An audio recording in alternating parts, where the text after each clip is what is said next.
नमस्कार दोस्तों, मेरे चैनल में आप सबका स्वागत है। चलिए कम समय में हम देखेंगे कि फ्यूचर ग्रुप साथ ही अमेजन और रिलायंस के बीच इन 2 सालों में क्या क्या हुआ। चलिए शुरू करते हैं।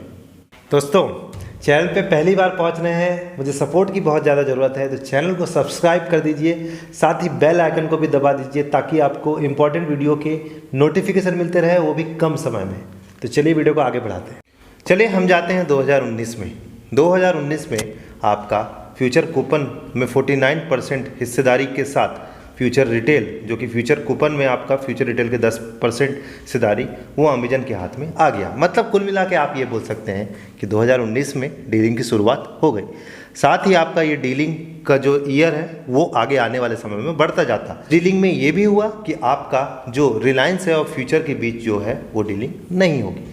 मतलब 2019 अगस्त में ऐसा हुआ। उसके बाद क्या हुआ, चलिए देखते हैं। उसके बाद आपका, जैसा कि हम जानते हैं कि कोविड आ गया, फ्यूचर ग्रुप यानी कि कह लीजिए फ्यूचर रिटेल का बहुत बड़ा नुकसान हुआ, क्योंकि कोविड की वजह से बहुत सारी कंपनी का लॉस हुआ, तो उसमें फ्यूचर ग्रुप भी था। अगस्त 2020 में रिलायंस और फ्यूचर ग्रुप के बीच में डील हुई। मतलब दोनों कंपनियों के बीच में डील हुई, कोई तीसरा नहीं था। अब साथ ही अमेजन को ये बात पता चली, क्योंकि ऑलरेडी डील हो चुकी थी, ऐसा अमेजन का कहना था। तो अमेजन कहाँ गया? अमेजन आपका गया आपका सिंगापुर आर्बिट्रेटर ने कहा जो आपका डील हुई है रिलायंस और साथ ही फ्यूचर ग्रुप के बीच, वो डील पे रोक लगा दी जाए। ये घटना जो है ये अक्टूबर की घटना है। अगस्त में दोनों के बीच यानी कि रिलायंस और फ्यूचर ग्रुप के बीच ऑलरेडी डील हो चुकी है। उसको रोक कब लगी? उसकी रोक लगी आपकी अक्टूबर में। उसके बाद अक्टूबर के बाद नवंबर में सीसीआई, जो कि बहुत इंपॉर्टेंट संस्था है भारत की, जिसका फुल फॉर्म होता है कॉम्पिटिशन कमीशन ऑफ इंडिया। आप समझ गए होंगे, कोई भी जो विवाद है, कोई भी आपके 2 बिजनेस लॉबी के बीच कोई विवाद है तो ये आपका सुलझाता है, उसमें फैक्ट्स पे बात करता है। तो उसमें उसने कहा कि ये डील सही है, दोनों के बीच डील सही है। हालांकि सिंगापुर में इसे रोक लगा दी गई। उसके बाद अमेजन चुप रहने वाला नहीं था।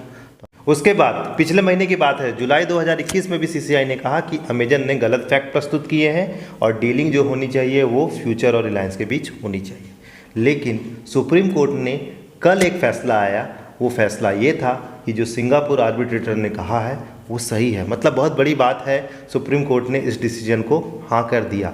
बड़ी बात कहने का मतलब कि सुप्रीम कोर्ट ने ये फेवर किया कि इस डिसीजन को मान्य दिया जाए जो सिंगापुर ने किया, क्योंकि वो संस्था उसी का काम करती है, उसको हम डिनाई या उसको हम रोक नहीं सकते। तो इस वजह से कल आपको ये खबर देखने को मिली।